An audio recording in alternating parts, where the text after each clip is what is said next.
The Introvert's Edge podcast was designed to create a dialogue around introversion, to stimulate a discussion around our disadvantages, how we overcome those disadvantages, and what we consider our introvert's edge. Together, we're finally going to confront the stigma around introversion, showing that we're not second-class citizens, we're just different, and we need to embrace that. Hello everyone, and welcome back to the Introvert's Edge podcast. I have to say, I'm ecstatic about welcoming our next guest, mainly because we had the best conversation before this interview even, because Tyrona Heath has the most impeccable resume. I mean, she's worked with Google, she's worked with Nestle, she's worked with IBM, she's worked with LinkedIn for almost a decade. She is part of, she's part of the Black Inclusion group at LinkedIn. She's founded the Transform You group that, is a conference that supports Black women. It's unbelievable how much she's achieved. On top of that, she's part of the American Advertising Federation. And if that wasn't enough, she's also qualified for the Olympics twice. So, I mean, this person has a resume that just goes on and on and on. And yes, she is an introvert. And I'm just blown away at the conversation we've had just leading into this. And she has a story about a lineup of introverts to extroverts that's going to horrify you. So I can't wait to jump into this. But Ty, thank you so much for joining us on the Introvert's Edge podcast. Thanks for having me. Now, I'm really interested about really diving into your own personal story because, I mean, firstly, a lot of the tests that you've done kind of start to classify you as that ambivert now because everybody's trying to get everybody to not be introverted, right? Because that's the disease that we're all trying to help people get out of.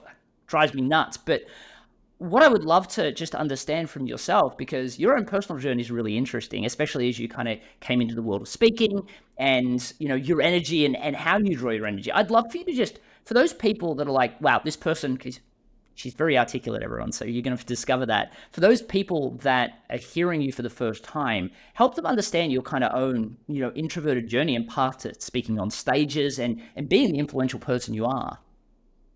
Yeah. Thanks so much again. And what you said about, the classification of ambivert that's now being become, and people not willing to say, I am an introvert, potentially because of what it means.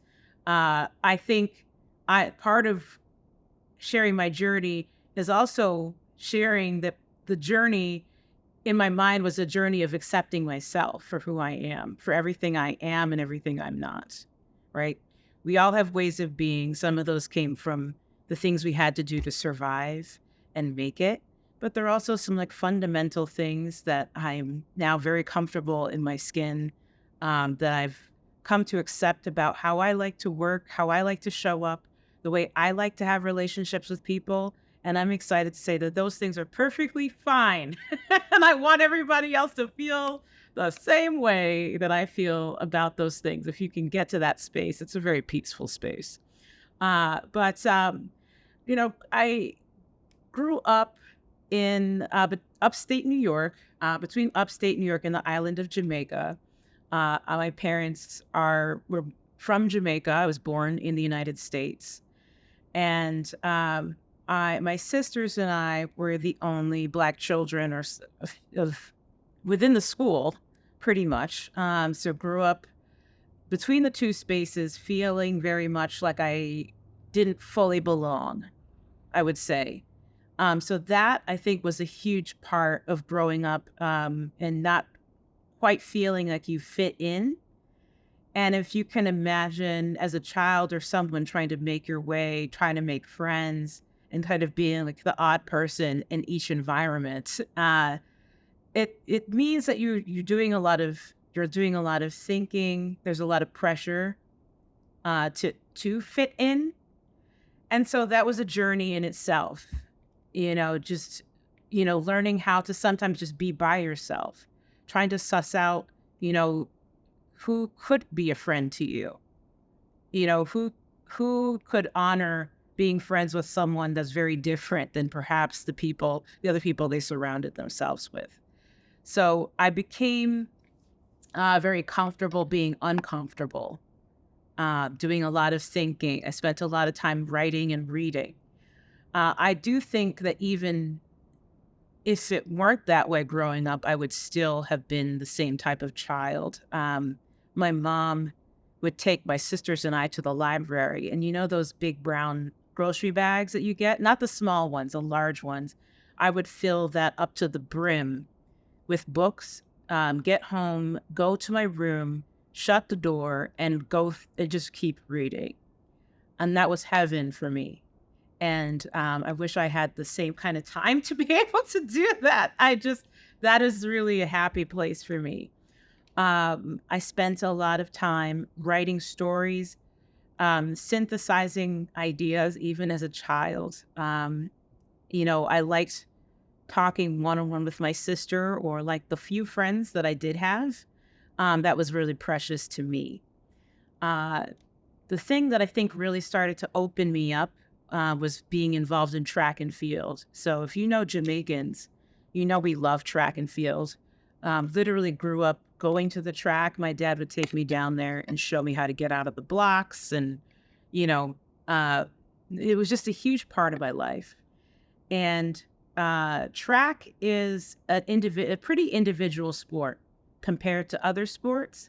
But in the training together with people, there is a team. And I think that is a huge part of uh, sparking confidence, discipline, getting accomplishments, winning. These things, open me up. They also became ways for me to connect with other people who were in similar spaces. And the fact that we had relays, which was like one of my favorite part of it, that you have a team. So that was a huge point of connection in terms of opening me up to connecting with more people. But, I think a couple more things. I have two sisters. I always say I have two sisters. One passed away when I was 16. From the age of 12 to 16, she had cancer. So she had to be away to get chemotherapy. So I think what a picture I'm painting here is I was by myself quite a bit, and that I had to grow up pretty quickly. I think it, afforded me the opportunity to really practice compassion and empathy. I had to be more attuned. I had to be more attuned as a Black woman, or as a Black child growing up in a space that wasn't designed for me to be successful. I had to watch and learn and listen and be able to read people's expressions. And so I would say, and again, I'm not saying these things coming from a space of feel bad for me, because I think a lot of these things fueled my success today. And a lot of them, I would say, are connected to the superpowers that I have and why I've been able to be successful today. I think that you can look at any challenge or any uncomfortable situation as a growth opportunity. So, that was a little bit about my journey kind of growing up. But I think these are the same things that have helped me with my entrepreneurial journey, with corporate, being able to listen to what people are saying, be attuned to what they need, really thinking about how the words I'm speaking land with other people, thinking about how you can inspire and motivate people when things are difficult, thinking about how to keep people united as a team and what individually motivates people. These are all things that I've learned, and I wouldn't change a thing. I mean, obviously, there's some bad things in there. I wish I still had my little sister, but the experience, the challenge of it is what I appreciate overall. I can't undo it. We go through what we go through, but the context I'm choosing to look at it in is that not one of disempowerment, but one that I was able to grow from. Thank you so much for sharing that inspiring story. I think that for a lot of people listening, they need to really hear that message, because a lot of people kind of limit themselves in a way where they say these adversities mean I can't succeed. And for every successful person that I've met, usually it's those adversities that seed the success of their future, and they use those adversities to also empower others to do the same. And I'm wondering the connection, because of that empathy that's created for you with the Transform Her conference and the Black inclusion group that you have at LinkedIn. How have you seen your ability or to see those problems that other people are having and helping them break through those limitations? We had Jerry Bingham on the podcast, and she talked about it through the lens of being a woman of color and the introversion and how all of those kind of interplay. And I'm just thinking about the conversation we had privately before this episode, where you kind of highlighted that it's tough sometimes for people when you think about all of these different combinations of diversity all packed into a single person. Yeah. Yes. It, I feel these things very deeply. Let's start there. When I see people, and given what I've experienced, it allows me to tap more deeply into what it is like to stand in the shoes of someone else who might be going through something similar to what I'm experiencing, and even to identify and put myself in the shoes of people that I don't have shared identity with.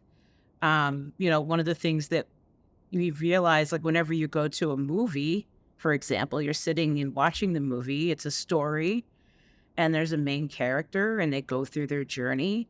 And for that time that you're watching the movie, you are able to feel what that person is going through. And I think that when you listen to people's stories, if you have, the compassion and empathy at a minimum, you want to help them somehow, you want to acknowledge the fact that they're dealing with, or you could step out on a bigger ledge and actually take action and do something about it. And so I couldn't not do something. What I see, and there's still a lot of work to do when it comes to creating equitable spaces for people. What I saw is that we oftentimes in corporate spaces, whether tech or other industries, might be the only person of color on a particular team, maybe the only woman in some cases. So there's an isolation. There is sometimes circumstances where people don't always immediately acknowledge and recognize your value because of bias, which is unavoidable for us as human beings. Everybody, whenever you see somebody, you immediately start creating a story about who they are, perhaps associated with whatever stories that already exist out in the world about that person. And so there's a reality to people who have multiple intersectional identities and to what that means for them to move around in the world. And a lot of times, and he's been thinking about this topic of introversion specifically, our culture, and by culture I mean in the United States, honors, celebrates, exalts, rewards extroverted behavior. And then if you think about the other intersectional identities, there are certain stereotypes and biases that come with being a woman. There are certain stereotypes and biases that come with being a Black person. And so if you're a introverted Black woman, or, layer on whatever you want to layer on, these are intersectional identities you share and have to navigate through. So I created Transform Her to bring together women of color across tech into a space where maybe you're the only one at your company, but now at this event, you are able to make connections with other women of color and active allies who are also in the space that can, through the stories told at the event, can see and understand what it's like to stand in your shoes, and therefore you can have the support, the connections, and the thinking and the regard that you need to make progress. And so that's really the intent of the event, is to really help people feel less alone and more connected, and also not like you're going crazy in an environment that really wasn't designed for you. I think that's really powerful. We interviewed one of the senior leaders at the American Heart Association. They created a support group just for introverts as well. And it was amazing to see how liberating that was for so many of the members. And I feel that especially as we're getting into all types of diversity, including, cognitive diversity, it's so vitally important to embrace that. But as I'm doing this, the classifications worry me. And I understand, and I can only assume what it is like for a lot of different biases, but I've seen firsthand where HR professionals feel that they're doing an introverted person a favor by protecting them from any form of leadership role and keeping them in a copywriting job, or not considering them for certain roles because of the unconscious bias of believing that poor Sarah can't do that because she's introverted, or we won't put her in that position where she can be set up to fail. And as I'm thinking about that, I am remembering almost wanting to vomit when you told me about a thing that happened at an event that you were at recently, which found like something that would have only happened in like a prisoner of war camp in my mind. So I thought, look, would you mind just elucidating that? I'm sure the person was really well intentioned, but the effect that you found as a person with high empathy, that what you saw happen to the people in the room.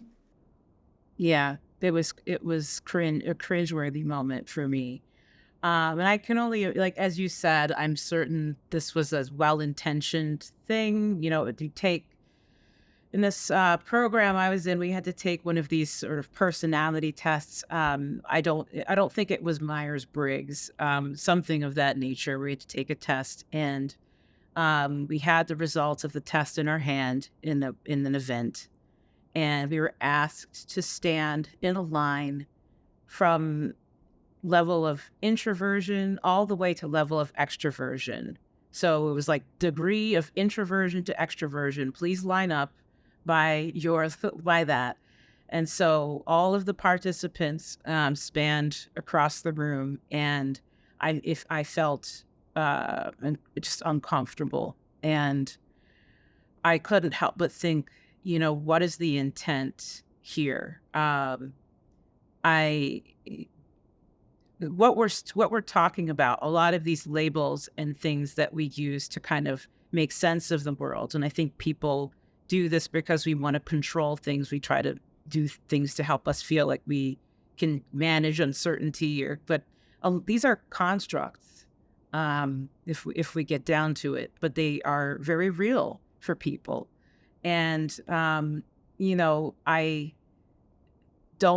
don't think that if your goal is to honor and respect the different skills that come from each person's different way of being and showing up, that is the right way to go about bringing those things out, especially since there was nothing said to address that it's perfectly fine to be standing in one end of the room, the middle of the room, or the other end of the room. And perhaps what could come from the lens or the experience or the skill of what each person at each end of the scale, could contribute.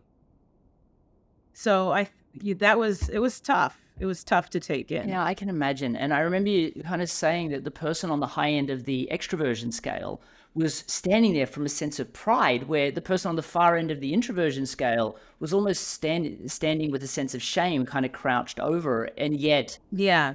from a performance perspective, depending on the job function, the certain skills that they had acquired through life, that person on the far end, crouched in shame, might have been the highest performer in their organization. And you don't know. This arbitrary classification is horrific. Right.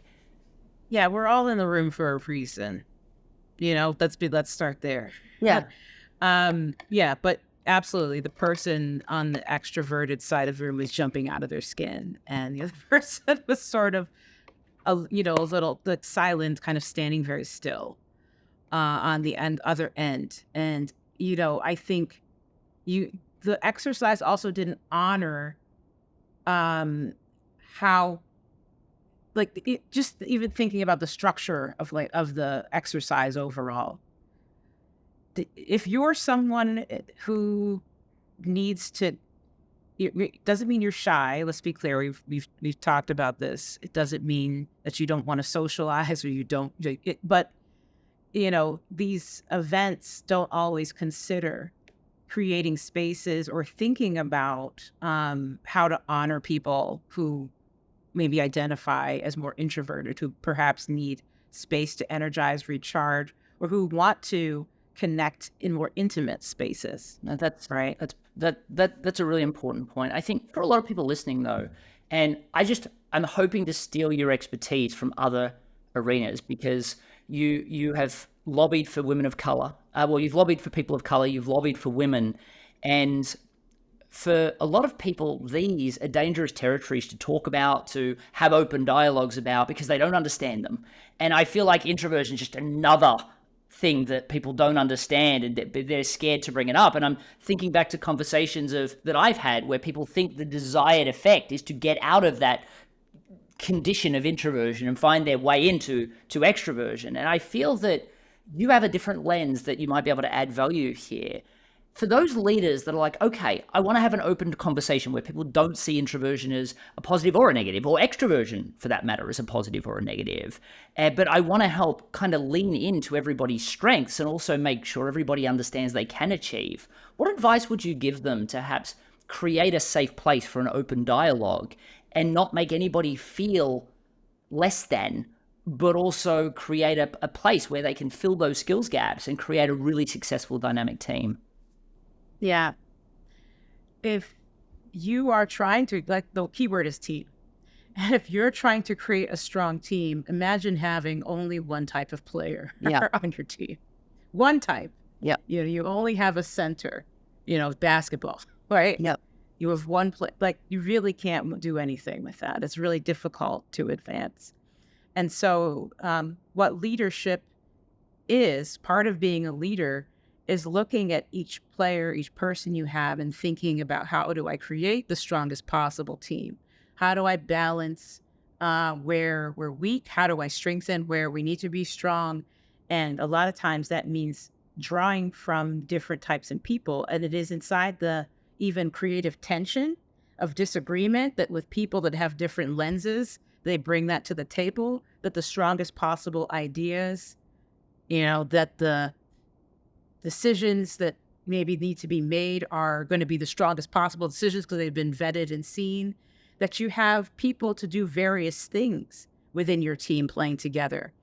So maybe it's one person who's doing a particular task, and then somebody else is taking it. Think about it like a relay, a track and field relay. You're passing the baton. Each person plays their part in delivering. So I think in our culture that celebrates extroversion, we often lose sight of some of the amazing skills that introverts have. Listening, the diligence and preparation. I'm, again, not saying that extroverts don't do this, but I'm saying these are the, building, having deep conversations to really understand what someone needs. I think, for me, the way I sell is really through ideas, it's through relationship building, and it's really through depth. And it's through depth that trust can open up. And that's one way to do it. And there's also folks that we need to be social and have fun and have a great time. And we like to do that too. But we may need a break as well. So I just think it's just acknowledging and really taking the time to understand and value the people that you have, and don't overlook people who are listening more than they talk. Don't overlook the person who needs to step away because they need to recharge their energy. I think that's a really powerful message. And, I'm ecstatic that you started to open the door to the conversation around sales, because for those people, by the way, that haven't registered for the Introverted Seller Summit yet, I would absolutely do that, because Ty's going to be on there and we're going to go a little bit deeper into the sales strategy and the sales advice. But I'm also ecstatic that you started to talk about the introverted strengths, and like the fact of the matter is, and I know, Ty, you were very focused on making sure this wasn't an extrovert bashing session. And as you know, I don't see, to me, there's nothing wrong with being extroverted or introverted. People have different skills gaps. And for me, I want to see that introverts realize they can achieve anything that they want.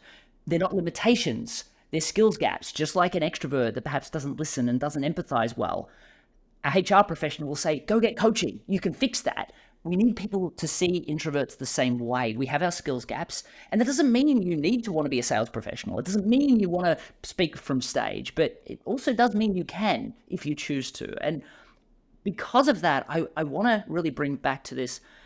I ask this question at the end of every interview, and that is, I believe that there is such a stigma around introversion, and people forget about the strengths that we have that really define our success.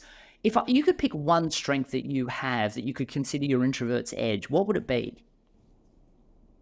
I love listening to complex ideas from all over the place and synthesizing them and making them simple and accessible and easy to understand. That happens because I do spend a lot of time in my head thinking about things quietly, walking around, staring off into space or at the wall. It's really because I am thinking and I'm putting things together, and I'm alone doing that, or with a few people, just kind of bouncing things around. So that's an edge I would not give up. It's quite remarkable. I have to agree with you. I mean, synthesis, I would say, is one of my greatest skills. And so many, I was talking to Siobhan from Salesforce just the other day, and she said a similar thing. She said she gets lost in the shower. Her showers are way too long sometimes. And it's just because she's had an idea, but she brings that idea back to her organization with depth of thought. And I'm always reminded of Richard Branson kind of saying, any idiot can make something sound complicated. It takes an expert to make it sound simple. And I think synthesis is by far one of the most powerful things on that. Look, I feel like I could interview you for another hour. I'm glad that I get to interview you again for the Introverted Seller Summit. But for today, if people have just heard of you for the first time and perhaps they are a woman of color, or perhaps just something that you said inspired them, where can people find out more information about you? Yeah, so you know what I'm going to say. Connect with me on LinkedIn. So definitely connect with me there. I'm also Tyrona Heath on Instagram as well. That's perfect. Absolutely did not see that coming. But for those people listening, thank you so much for joining us on the Introvert's Edge podcast. We so look forward to seeing you on the next episode. We'll see you next time. Cheers. Thank you. I'm Matthew Pollard, the author of The Introvert's Edge to Networking. I'm on a mission to help introverts to be proud of who we are. For the first time, you'll learn a process for networking that feels comfortable and authentic to you as an introvert. A process that doesn't feel salesy or awkward in any way. I saw at least half of my board members, 3 in particular that I can think of, that now are so comfortable in literally going up to people at events. All of a sudden, I can see the confidence. Most of the networking books and literature out there really focus on hardcore tactics designed for extroverts. As introverts, we're different, and we need to embrace that. We need a system that allows us to channel our natural introverted strengths into the networking room. You will learn how to be successful at face-to-face networking and a masterful online networker on your terms. It's beautifully written, and it provides tremendous value. So I am honored to say, folks, if you haven't looked at the book, you really need to check out this guy's book. It's excellent. It gives you that confidence to truly be yourself, knowing that you're going to be presenting yourself in a way that is authentic and will also really resonate with the person that you're talking with. One of the things you'll love about the Introvert's Edge to Networking is it's jam-packed full of more than 20 stories of introverts just like you.